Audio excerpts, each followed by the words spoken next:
Hi అందరికీ నమస్కారం. నా పేరు గొరపల్లి రవికుమార్. నేను శృంగవరపుకోట నియోజకవర్గ జనసేన నాయకుడిని. గతంలో కొత్త వలస రైల్వే సమస్య మన కోల లలిత్ కుమార్ గారు ఎమ్మెల్యే గారి దృష్టికి తీసుకెళ్ళడం జరిగింది. ఎందుకంటే ఇక్కడ ప్రయాణికులందరూ కూడా రైలు ప్రయాణంతో ఎక్కువ అనుసంధానం ఉంది కాబట్టి ఇటు విశాఖపట్నం కానీ అటు విజయనగరం కానీ వెళ్ళాలంటే ఈ 3 ట్రైన్లు వాళ్ళు పూర్తిగా వాళ్ళు ఆశ్రయించడం జరిగింది. ఈ 3 ట్రైన్లు కూడా వాళ్ళకి అందుబాటులో లేకపోవడం వల్ల ప్రయాణికులందరూ కూడా చాలా ఇబ్బందులకు గురవుతున్నారు.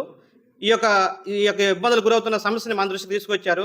ఏవైతే ఈ 3 ట్రైన్లు ఉన్నాయో ఈ 3 ట్రైన్లు కూడా ఒకటి Rayagada, 2 Visakha cargo express, 3 Prasanthi express. ఈ 3 ట్రైన్లు కూడా ఇక్కడ హాల్ట్ అవ్వాలనే ఉద్దేశంతో ప్రజలందరూ కూడా మాకు వినతి పత్రం అందజేయడం జరిగింది. మా వరకు తీసుకొస్తే ఈ సమస్యను వెంటనే మన ఎస్కోట నియోజకవర్గం ఎమ్మెల్యే గారు అటువంటి కోల లలిత్ కుమార్ దృష్టికి మేము జన సైనికులందరూ కూడా తీసుకెళ్ళాము. తీసుకెళ్ళిన వెంటనే ఆవిడ వెంటనే స్పందిస్తూ ఈ యొక్క వినతి పత్రాన్ని మళ్ళీ పైకి భర్త గారి దృష్టికి ఆవిడ తీసుకెళ్లారు.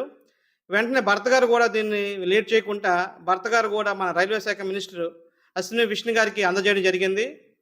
ఆయన ఈ విషయం మీద త్వరలో స్పందిస్తారని చెప్పేసి ఆయన కూడా చెప్పడం జరిగినట్టే మాకు కొంతవరకు అనిపించింది.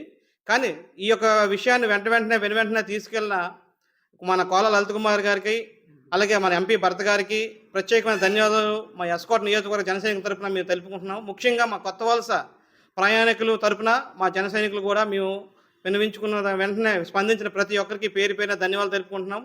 ముఖ్యంగా మన ఎస్కోట్ నియోజకవర్గ ఎమ్మెల్యే గారు లలిత్ కుమార్ గారికి, అలాగే మన ఎంపీ శ్రీ భరత్ గారికి ప్రత్యేకమైన ధన్యవాదాలు తెలుపుకుంటున్నాం.